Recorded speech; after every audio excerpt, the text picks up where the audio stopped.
Selamat datang kembali di channel Borneo Trader. Di video kali ini saya akan menganalisa saham-saham yang di request. Yang pertama ada Sen, kedua ESA, ketiga KLBF, keempat OASA, kelima PNLF, keenam Seger, ketujuh SBMA, kedelapan NICL, ke-9 BP, dan terakhir Bola. Langsung saja ke saham pertama, ada Sen yang di hari Jumat minggu lalu ditutup terkoreksi cukup dalam 4,2% ke harga 228. Kalau dilihat transaksi asing, net buy. Kalau dilihat dari broker summary-nya nggak terlihat yang distribusi signifikan, ya hampir sama antara akumulasi dan distribusi. Langsung saja ke teknikal.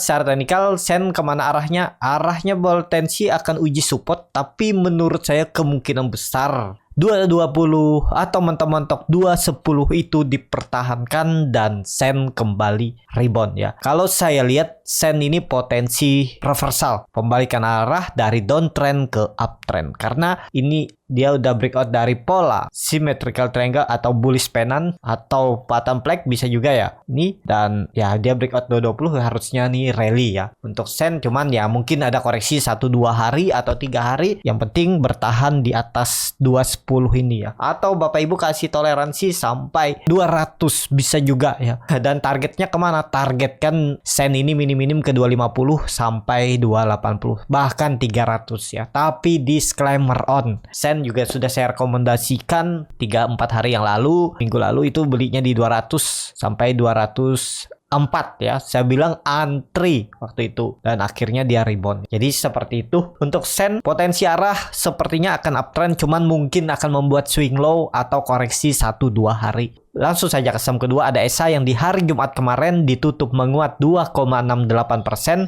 ke harga 955. Kalau dilihat transaksi asing, net sell. Kalau dilihat dari broker summary-nya, ESA masih diakumulasi. Langsung saja ke teknikalnya. Secara teknikal, ESA saya juga lama nggak perhatikan, dia terus uptrend ya. Karena belum membuat swing low-nya, saya juga nggak berani masuk. Karena kenapa? Bisa aja kena guyur. Itu masalahnya kalau beli di area pucuk ini, resikonya kena guyur. Itu aja. Karena kenapa? Karena yang beli dari bawah ini, kalau dia profit taking ya kita nggak bisa hindar. Resikonya lebih besar, bisa cut loss atau floating loss yang nggak rela cut loss ya. Memang dia sudah breakout dari trend descending triangle dan kembali rally 800 di break rally lagi ya. Ini tarik aja 800 juga bisa ya. Area 880 sampai 775 ini. Nah, ini menariknya kalau ESA itu membuat swing low-nya dulu. Kalau nekat beli di harga pucuk seperti ini harus siap cut loss juga, karena kalau dia membuat swing low-nya sampai bawah dan nggak naik-naik, itu peluang loss-nya juga makin besar. Floating loss nih, bayangin kalau beli di 955 ternyata dia turun,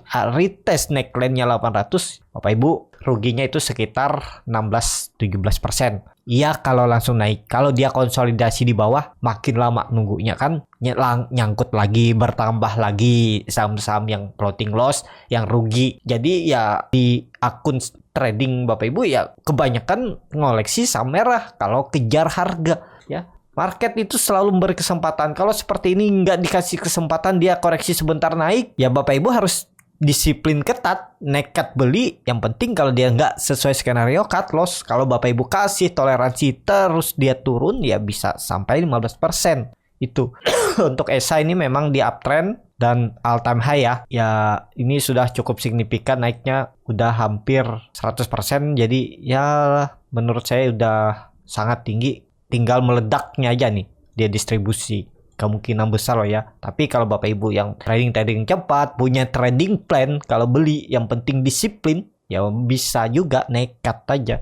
Tapi memang sudah area pucuk, saya juga nggak akan perhatikan lagi karena terlalu tinggi dan belum punya barang. Jadi itu yang saya hindari ya. Kalau dulu beli di area bawah ini ya enak. Kalau sudah di area 900 ke atas ini sudah sangat rawan kena distribusi ya. Walaupun distribusinya nggak langsung banyak ya, peluangnya dia membuat swing low-nya itu cukup dalam, bisa ke 880 minim-minimnya area ini. Nah jadi seperti itu untuk ESA ya. Kalau yang dari bawah ya let profit run, nggak usah mikir. Tapi kalau sudah 2-3 candle dia koreksi, ya mending exit dulu, TP aja. Seperti itu untuk ESA. Langsung saja ke saham ketiga, ada KLBF yang di hari Jumat ditutup koreksi 1,18% ke harga 1670. Kalau dilihat transaksi asing terus net buy dan nilainya juga cukup signifikan. Kalau dilihat dari broker summary-nya, KLBF didistribusi. Langsung saja ke teknikalnya. Secara teknikal ini ya nggak cocok kalau di trading kan. Kalau untuk di swing trade ya cocok ya. Dan dia udah membentuk Elliott Wave sampai 5 dan ini kemungkinan correction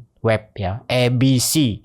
Tapi ini akan menarik kalau nantinya KLBF itu terkonfirmasi breakout resisten 1700. Itu resisten semenjak 2018 yang terus gagal dilewati. Kalau di breakout itu harusnya lanjut uptrend dan potensi besar untuk KLBF menguji all time high-nya. Dan terlihat juga kan asing terus akumulasi. Cuman mereka itu mainnya lama. Time frame-nya mungkin setahun. Minim-minim 6 bulan. Jadi ya kalau Bapak Ibu nggak sabaran ya nggak cocok. Tapi kalau Bapak Ibu sabaran ya bisa coba mulai nyicil. Siapa tahu dia koreksi lagi ke bawah. Kemungkinan 1550 dipertahankan. Dan juga ini terlihat KLBF kan lagi konsolidasi di range harga. Supportnya 1550 dan resisten 1700, naik turunnya itu sekitar 150 poin. Ya lumayan juga kalau 2-3 minggu dapat 8% ya, sebulan lah. Anggap aja beli di Maret, awal Maret nih di area-area 1550, kemudian bisa profit taking 3 minggu kemudian di 1690,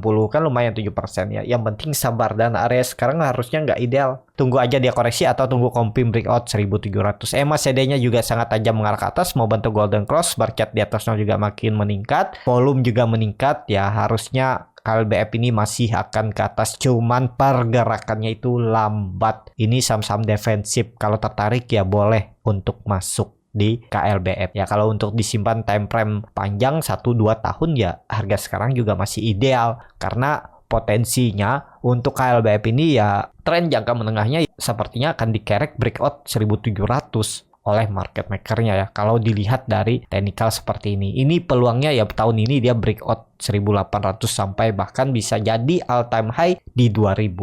Kalau ditarik dengan Fibonacci retracement, contohnya aja ya seperti ini kan, peluangnya ke 2000 nih, minim 1800 terus ke 2000, itu sangat berpeluang. Cuman dari harga sekarang ke 2000 itu ya paling 20%, bahkan ya mungkin 18% aja, nah 20%. Jadi seperti itu. Tapi menariknya untuk di swing trade seperti itu. Untuk KLBF langsung saja ke saham keempat. Ada Wasa yang di hari Jumat ditutup menguat 0,64% ke harga 775. Kalau dilihat dari transaksi asing, net sell. Dan kalau dilihat ini bid offer-nya menurut saya sangat tipis ya. Kalau dilihat dari broker summary-nya juga Wasa ini malah didistribusi hari Jumat nih nilai warna merah lebih besar dari warna hijau. Langsung saja ke teknikalnya. Secara teknikal memang Wasa kalau dilihat teknikalnya dia uptrend, karena kenapa ya, bid offer-nya tipis dan gampang digoreng sama market maker-nya. Tapi kalau dilihat ya, ini kita melihatnya secara teknikal aja. Kalau dia break 800 itu peluang ke 920. Itu aja. Mungkin nggak market maker-nya mau ngerek. Ya semoga aja nih dia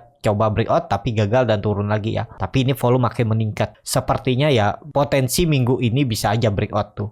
Dia breakout 800 dan peluangnya ke 920. Dulu kan dia nih nggak terlalu liquid nih. Dan sekarang mulai liquid lagi ya. Tapi ya masih tipis bid offer-nya. Jadi seperti itu untuk Wasa. Kalau dilihat ini ya supportnya tarik 720. Dia lagi konsolidasi di range harga. Supportnya 720 dan resisten 800. Jadi naik turunnya itu 80 poinnya, lumayan lah 11% lah ya. Jadi harga sekarang itu udah menurut saya kurang ideal kalau baru beli. Kalau Bapak Ibu nekat beli sekali lagi dia buy on breakout, ya atur targetnya itu bisa ke 880 sampai 920. Jadi seperti itu untuk Wasa. Kalau Bapak Ibu yang punya dari bawah, jaga-jaga dengan trailing stop aja udah. Ya ini saham juga jarang dilihat karena saham ini juga bid offer-nya tipis ya, jaga-jaga ya. Jangan sampai dibawa misalnya turun ya berharap naik udah sisa 2% profitnya, mending TP ya. Jangan sampai BP, itu aja. Kalau dari sudah profit besar ya, misalnya udah 5% nih, jaga-jaga di sisa profit 2% tuh harus mau apapun terjadi TP kalau dia menyentuh profit sisa 2%, bisa seperti itu. Jadi seperti itu. Untuk Wasa, langsung saja ke saham kelima ada PNLF yang di hari Jumat ditutup menguat 0,58% ke harga 173. Kalau dilihat transaksi asing, net buy. Kalau dilihat dari broker summary-nya PNLF ini diakumulasi ya, terlihat ini yang jual tipis-tipis tapi ada 4 broker yang cukup besar juga ya. Ya, tapi ini kan terlihat yang beli itu sedikit broker, jadi ya bisa dibilang akumulasi. Langsung saja ke teknikalnya. Secara teknikal PNLF ini sudah mantul dari 168 ya. Harga sekarang kalau Bapak Ibu punya, ya tetap hot. Kalau baru mau masuk, apakah bagus risk rewardnya? Ya seperti ini, bisa. Cut lossnya 4%, target profitnya tarik aja 178 minim sampai 180. Nih, risk rewardnya 1:1. Tapi trennya kemungkinan besar PNLF ini akan mencoba untuk uptrend ya. Nih, konfirmasi dia balik ke arah, reversal kembali uptrend, ya harus breakout 178 sampai 180. MACD-nya sudah mengarah ke atas, membentuk golden cross, dan volume meningkat 2 hari. Ya, volume meningkat 2 hari ini jangan terkecoh. Kalau dia ternyata balik ke arah, mending jual dulu ya.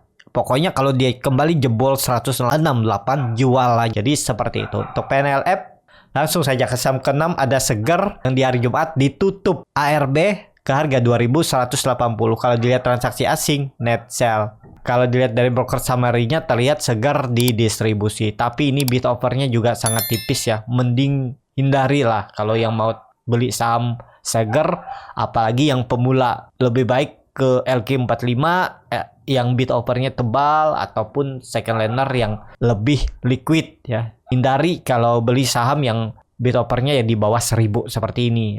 Paling minim itu 10.000 ya bisa ya bid offer-nya. Kalau di bawah itu ya sebaiknya hindari. Nah, ini kemana Seger? Seger ini potensi menurut saya bisa ada distribusi. Ya, yang penting seperti ini aja. Kalau Bapak Ibu memang nekat mau beli ya, berharap dia ada rebound ya, ini bisa jadi dia konsolidasi di range harga ini. Supportnya 2000 aja tarik ya, supportnya 2000, resistennya 2400. Jadi naik turunnya tuh 400 poin. Nah, jadi kalau mau beli Seger, tunggu di 2000 ini ya. Jadi kalau dia koreksi sampai ARB sekali lagi, ya perhatikan aja ada perlawanan gak di ARB. Kalau ada ya coba nekat beli dengan target kenaikan ya 2100 sampai 2400 atau 2200 lah. Tektokan aja. Yang penting kalau Bapak Ibu sudah beli dan profit, jual daripada dibawa turun lagi. Kan biasanya saham itu rebound sebentar, apalagi seperti Seger nih ya, diajak rebound sebentar, habis itu dituruninnya lagi, bahkan bisa ARB. Itu yang resikonya kalau beli saham yang sudah naik tinggi dan nggak terlalu liquid ya, bid offer-nya tipis. Jadi seperti itu aja untuk Seger. Potensi arah minggu ini mungkin turun dulu dan potensi bisa konsolidasi. Yang penting jangan jebol 2000. Kalau dia jebol 2000 berarti bisa lanjut downtrend. Seperti itu untuk Seger. Langsung saja ke saham ke-7 ada SBMA yang kembali ARB dan dikunci sama market maker-nya. Terkoreksi 6,84% ke harga 177. Kalau dilihat transaksi asing ada net buy tapi tipis-tipis. Kalau dilihat dari broker summary-nya terlihat memang ada distribusi. Langsung saja ke teknikalnya. Secara teknikal SBMA ini sudah 7 kali ARB ya, dan sudah di bawah harga IPO-nya. Harga IPO-nya di 180. Apakah ada perlawanan untuk rebound? Sepertinya bisa ada rebound 1-2 hari ke depan, tapi ini disclaimer on high risk ya, karena bisa aja di bawah ARB lagi turun lebih dalam. Jadi resikonya bisa kekunci. Jadi bagi Bapak Ibu yang baru mulai coba trading, ya hindarilah saham seperti ini ya. Kecuali Bapak Ibu yang mau trading cepat, yang udah biasa dan siap dengan resiko di bawah ARB lagi, mungkin bisa 2-3 kali. Tapi kalau saya lihat ya ada peluang untuk dia rebound. Teknikal rebound. Apakah reboundnya berlanjut? Nggak tahu ya. Tapi kemungkinan 1-2 hari ke depan, Senin sampai Selasa itu ada potensi dia teknikal rebound. Cuman resikonya masuk di saham seperti ini di bawah ARB lebih dalam. Itu aja ya. Tapi peluang ada potensi technical rebound. Jadi seperti itu. Untuk SBMA, langsung saja ke saham ke-8 ada NICL yang di hari Jumat ditutup menguat 2,4% ke harga 85. Kalau dilihat transaksi asing hari Jumat net buy. Kalau dilihat dari broker summary-nya, NICL diakumulasi. Langsung saja ke teknikalnya. Secara teknikal NICL apakah mulai menarik? Ya menarik ya nih. Kayaknya dia breakout 85 dan mungkin minggu ini bisa kembali rebound. Targetnya 92 sampai 96 ya. Atau 100 itulah targetnya. Ya ini saham gorengan. Bapak Ibu harus siap dengan resiko yang didapat dan harus pakai trading plan. Dan apakah bagus untuk NICL? Sepertinya ya menarik. Kayaknya volumenya mulai meningkat kan. Koreksi volume kecil. Kalau rebound volume besar ya ini. Dia ada pola descending triangle dengan neckline di 88. Jadi kalau besok dia bisa break 88 tuh sepertinya bisa kenceng tuh larinya ya. Nah, semoga aja market makernya, bandarnya mau goreng itu sampai 100. ARA pernah nggak ini terjadi ARA? Jarang ya. Dia malah sering membuat jarum. Nah, kondisi seperti ini Bapak Ibu sudah perhatikan histori sebelumnya candlenya sering jarum saat di area pucuk resisten. Jadi jangan beli di area yang sudah tinggi. Misalnya dia naik 20% atau naik 15%. Kalau nekat beli di harga atas seperti itu harus disiplin cut loss. Karena kenapa? Kalau ternyata dibawa turun ya Bapak Ibu bisa dibawa turun dalam. Jangan sampai nyangkut di saham seperti ini ya.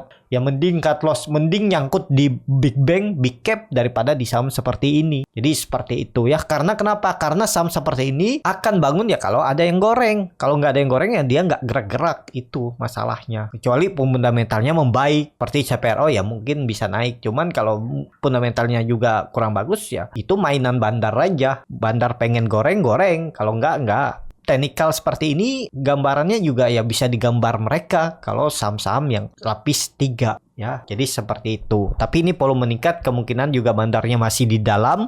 Ya bisa aja dia masih mau ngangkat ya. Semoga aja bisa sampai itu 100. Tapi harus punya trading plan kalau beli saham seperti ini dan disiplin cut loss. Ada yang bilang jangan pakai cut loss. Bapak Ibu kalau nggak pakai cut loss di saham seperti ini dibawa tidur lama nggak gerak-gerak ya sayang uangnya. Kalau Bapak Ibu uangnya tak terbatas atau cuman masuk 10% dari total portofolio, misalnya portofolionya 100 juta atau 10 juta deh portofolio, masuk di sini cuman 1 juta ya nyangkut ya biarin. Tapi kalau 10 juta nyangkut di situ semua Bapak Ibu, kalau nggak pakai cut loss trading pakai apa lagi? Harus top up kan? Ya seperti itu. Nggak masalah cut loss 3, 4%, 5% itu udah biasa. Cuman itu akan jadi pelajaran Bapak Ibu untuk memperbaiki sistem trading. Itu gunanya cut loss ya. Bukannya cut loss itu haram atau ya bikin habis uang. Ya bener habis uang kalau nggak punya trading plan, kalau nggak belajar. Kalau Bapak Ibu belajar bagaimana cara trading atau yang scalping, harusnya cut loss itu memang harus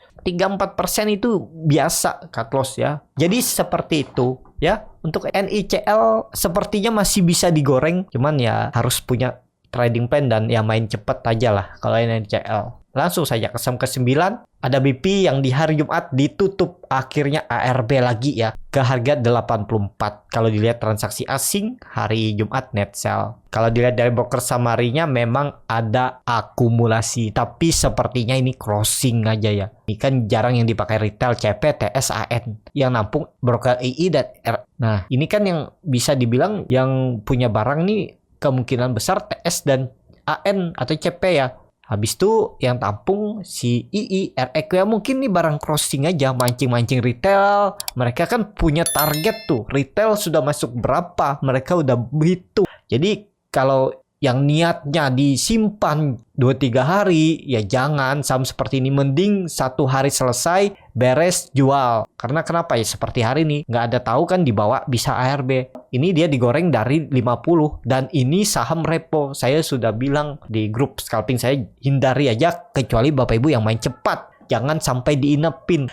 Ya ini memang bisa arah 2 kali kan, tapi nggak ada yang tahu. Kalau Bapak Ibu inepin terus kerja, terus nggak dipantau, terus dibawa ARB, misalnya beli di pucuk nih di 90, dikira naik lebih tinggi, habis itu ARB. Iya kalau besok jalan, kalau besok ditutup langsung ARB lagi dikunci di harga ARB 3-4 kali, 5 kali, bahkan 6 kali bisa aja. Kan udah kejadian tuh seperti SBMA di ARB ya, bisa jadi seperti itu juga di BP. Nah itu yang saya bilang jangan main di BP kalau untuk di swing trade atau disimpan 2 hari. 1 hari beli dan profit jual aja. Jangan mikirin profit besar, persentase besar. Karena resikonya besar. Karena ya tinggal nunggu aja tuh. Kalau itu hitungan bandarnya udah pas tuh, ya udah mereka guyur. Itu yang perlu diperhatikan saham seperti ini. Ya ini saham repo. Jadi seperti itu aja untuk BP.